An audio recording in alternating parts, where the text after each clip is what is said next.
Sederion Lomah hubungan gatinyo pak lagi pilang borisi payung borisi ragi don pak enggak hama pak borisi ragi borisi payung tong pak om mama tak pak siapkan pak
sampai sekarang udah boleh diberkati pernikahan kami.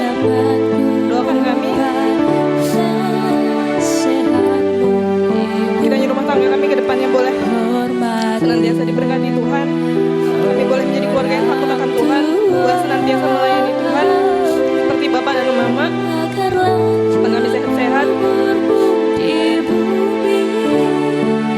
Kiranya juga Tuhan memberkati Bapak dan Mama.